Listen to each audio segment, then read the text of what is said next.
대체 어쩌다가 그는 코스닥 입성까지 하게 된 걸까요? 무엇보다 궁금한 건 사업의 시작점입니다. 시작은 언제나 막막하잖아요. 맥주를 하고 싶은데 제가 맥주 회사를 다닌 것도 아니고 맥주를 뭐 전문가도 아닌데 맥주를 어떻게 하지 하니까 이제 결국 맥주 잘하는 회사랑 뭔가 같이 해야 되겠다라는 생각을 한 거고 탑 20위권에 있는 수제 맥주 브랜드들을 다 공부를 하고 규모부터 시작해서 그 브랜드 스토리 같은 거를 다 읽어봤어요. 크래프트 맥주의 중심은 미국이죠. 굉장히 다양한 제조를 써가지고 맥주에 꿀을 넣어서 만들고 맥주에 뭐 오렌지 주스를 넣고 맥주에 커피도 넣어서 만들고 각종 뭐 허브 같은 것도 만들어서 넣고 그러니까 그런 기발한 생각들이 미국의 이 크래프트 맥주를 발전시키게 만든 이유죠. 예. 플린 맥주가 그 다른 크래프트 맥주에 비해서 굉장히 인터내셔널해요. 브랜드가 수출을 제일 많이 하는 크래프트 맥주예요. 미국에서 28개국에 수출을 하거든요. 저희 그냥 퍼스트 초이스였는데 전화해가지고 한번 만나고 싶다고 해서 제안서 가지고 찾아간 거죠. Hey Robin, 갑자기? 밑도 끝도 없이요? what's up? 전화를 하는데 그렇게 잘 안 만나주더라고요. 일단 눈 떠서 전화로 시작한다고 보면 되죠. 자리에 잘 없다고 하더라고요. 뭐 한 번 전화해서 끝나는 건 아니니까 계속 전화를 하고 이제 계속 만나달라고 요청을 했죠. 특히 결정권자랑 전화 통화가 되기까지 수도 없는 전화를 한 것 같아요. 예. 결국 나중에는 연결이 되더라고요, 이게. 세상의 일이 그렇게 쉽게 한 번에 다 되는 건 아닌 것 같고 그냥 뭔가 해야 되겠다는 게 생기면은 뭐 그냥 시도 때도 없이 계속 하다 보면은 이제 전화 연결이 되더라고요, 이것도. 네. 그 대표님이 되게 뻔뻔하신 것 같아요. 네. 아무것도 없는데 무작정 거기 대표 나와라 해서 나 이거 하고 싶다라고 하는 그 배짱과 용기는 아무나 갖출 수 있는 게 아니라고 생각하거든요. 결정권자랑 얘기 안 하면 무슨 의미가 있냐라는 마인드세요, 항상. 그래서 항상 여기 짱 나와라 뭐 이런 식으로 항상 일을 하셔가지고 그 대표가 저한테 해준 말이 자기 진짜 어떤 코리아에서 어떤 미친놈 하나가 전화가 와갖고 답장도 미칠 것도 없이 나 이거 한국에 탈 거니까 하자 해서 자기 되게 신기해가지고 미팅에 응했다고 하더라고요. 온다. Hey Robin. 뉴욕 대표 맥주 회사는 왜 문 대표를 선택했을까요? You know, that's the part where someone comes to you with a project and you're like, hey, this is a big project. It's ambitious. It's a little crazy, but also we could tell you were serious. You weren't, we've had people come and talk to us and they just dream. You weren't dreaming. You had a plan. Our view was like, hey, if someone's going to take this seriously and really go for it, we're excited to be a part of it. And you end up doing everything you said you wanted to do. 그러니까 미국 크래프트 맥주 회사와 파트너십을 맺었던 9년 전부터 사업에 관한 청사진을 확실히 손에 쥐고 있었군요. 요즘 유행하는 말로 그에겐 벌써 계획이 다 있었단 얘기입니다. 처음에는 다 보였는데 지금 계속 기계들이 들어오고 증설하면서 저희 기계들이 다 설치가 되니까 시야가 되게 이제 좁아졌어요. 그래가지고 밑에 탱크들만 보이고 생산 라인이 되게 안 보이게 돼가지고 창문이 이제 반밖에 역할을 못하는 것 같은 생각이 드네요, 지금. 5년 후, 10년 후의 일까지 염두에 둔다는 사업가들의 세계란 이런 건가 봅니다. 좀 더 큰 시장을 바라보고 큰 시장을 타겟으로 해서 그럼 이제 생산 능력도 굉장히 커야 되고 이런 그림을 그리시는 대표님 머릿속에는 계획이 있으셨겠죠. 큰 그림을 그리시는 것 같아요, 지금.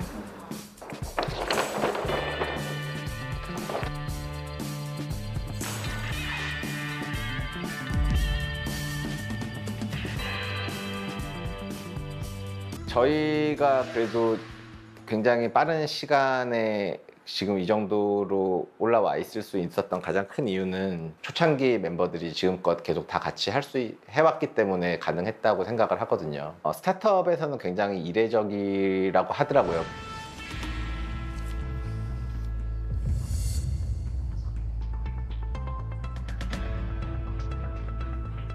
도둑들 좀 비슷한 것 같아요. 네, 역할 분담이 정확하잖아요.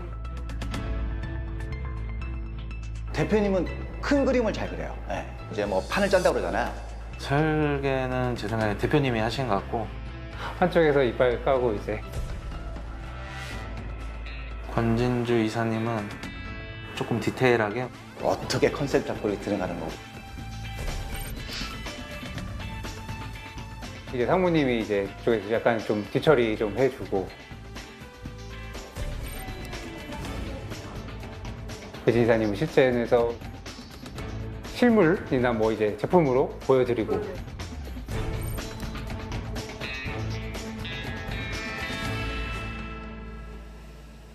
경영진의 활약상은 오매불만 기다리던 첫 맥주 런칭 때 특히 빛이 났습니다.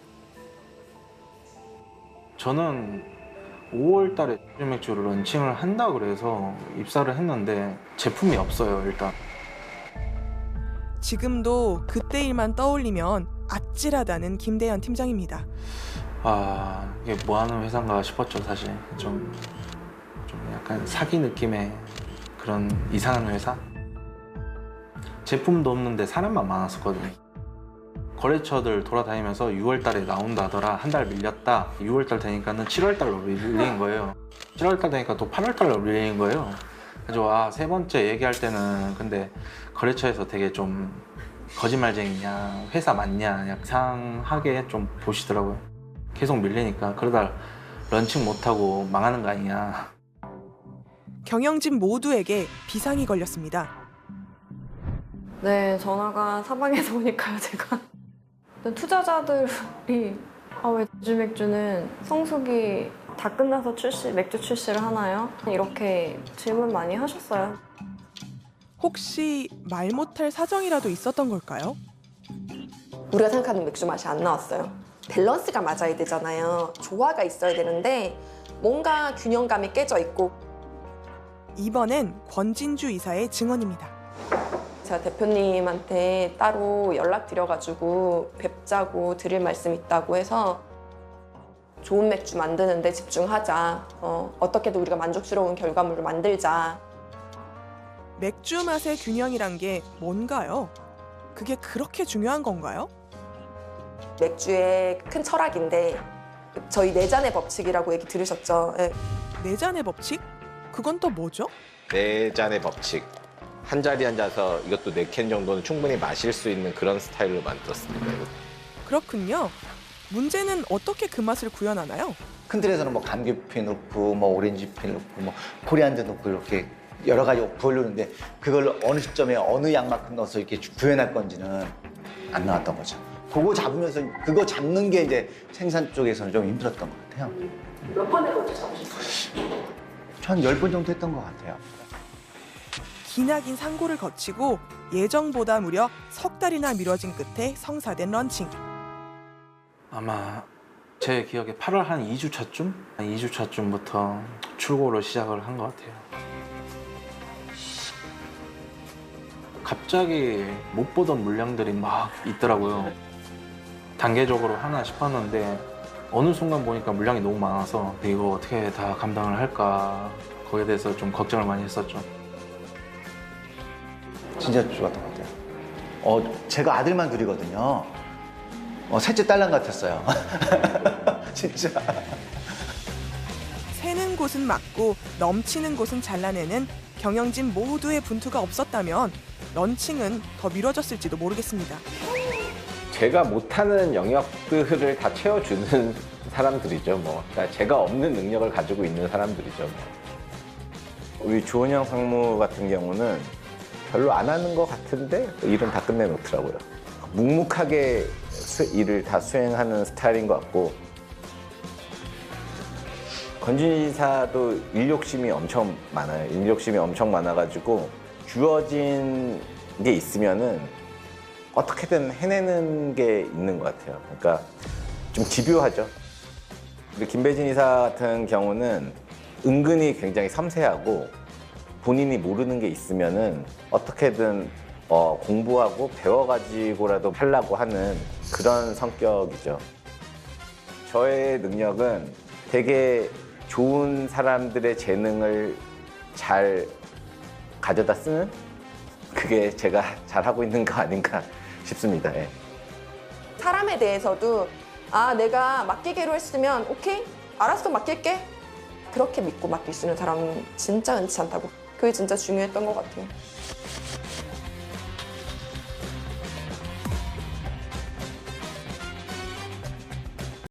우리 문혁기 대표님 인생의 변곡점을 상징하는 물건. 네. 이번엔 뭔가요?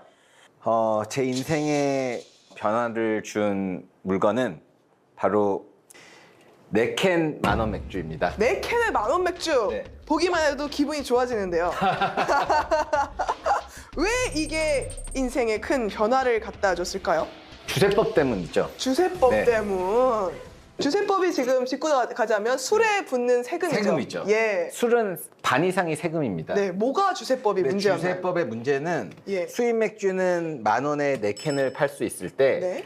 한국에서 만든 맥주들은 네. 3캔에 10,000원까지밖에 못했어요. 아, 맞아요. 그게 왜냐하면은 술에 붙는 세금의 가격이 틀렸는데 네.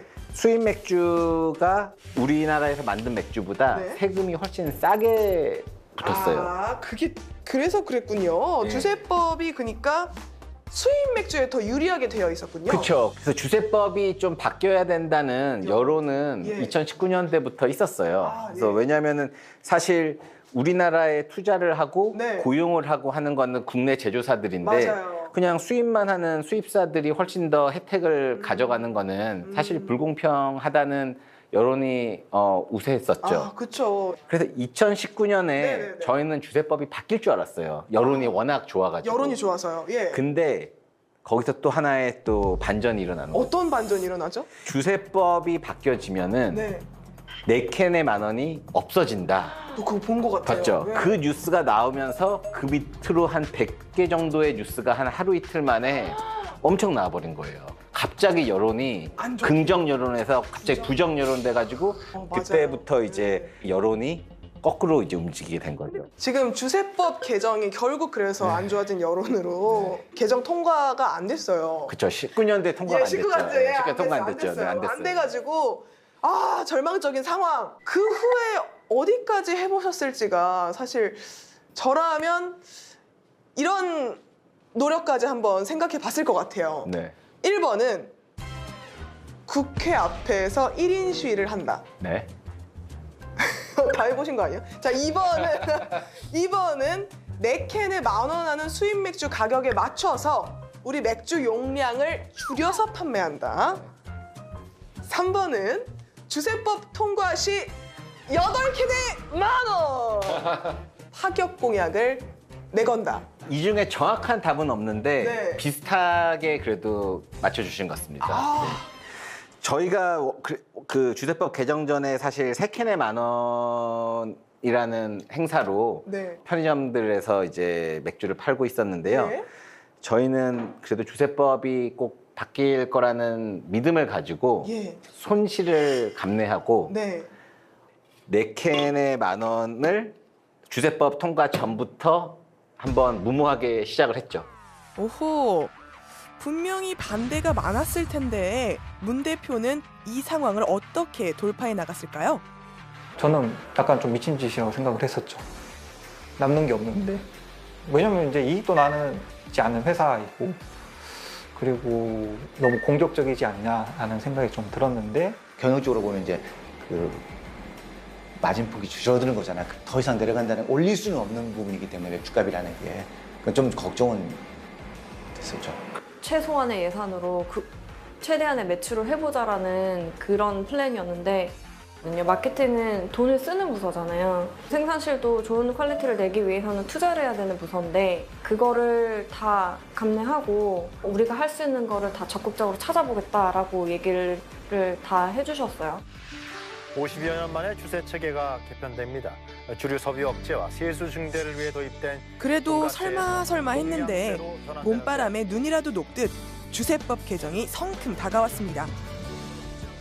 저는 그게 참 되기는 힘들 거라고 생각했거든요. 여러분 공무원분들이 하시는 거잖아요. 그리고 또 이제 주세법이라는 게 세금에 관련된 거기 때문에 아, 좋죠. 진짜로 그때 정말 이렇게도 거의 바뀌는구나라고 생각을 했던 것 같아요. 저희로서는 진짜 축제였죠. 네.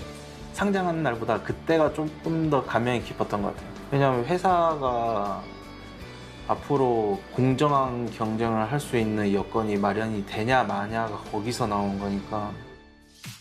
야심찬 승부수, 미리 4캔 10,000원의 작전. 그 결과는 어땠을까요? 박스권에 갇혀있던 매출도 주세법 개정 이후 2배 넘는 성장세를 보여줍니다. 촉이 좋다 그러나요? 감이 좋다 그러나 저는 대표님 그게 되게 뛰어나신 것 같아요. 네, 선점 효과 많이 늦었죠. 4캔의 만원 딱 바뀌는 순간 보통 판매가 한 2배 정도 차이 나게 올라와요, 바로. 그러니까 성장 속도를 굉장히 저희가 높였죠, 속도 자체를. 그래서 그런 부분은 되게 맞아떨어졌던 선택이었던 것 같습니다. 맥주 입장에서는 가장 준비가 잘 된 상태로 4캔 10,000원 시장에 진입을 하는 효과가 있었고 그 결과로 결국 작년에 그 전해 대비해서 2배 이상의 성장을 하게 된 결과가 왔던 거거든요. 그래서 일단 시장의 선점 효과 자체는 충분히 누렸다고 볼 수 있을 것 같습니다. 다른 크래프트 맥주 회사들도 4캔 10,000원 시장으로 진입을 하고 있지만 시장에 문을 열어 젖힌 건 맥주라고 보는 게 맞을 것 같고요.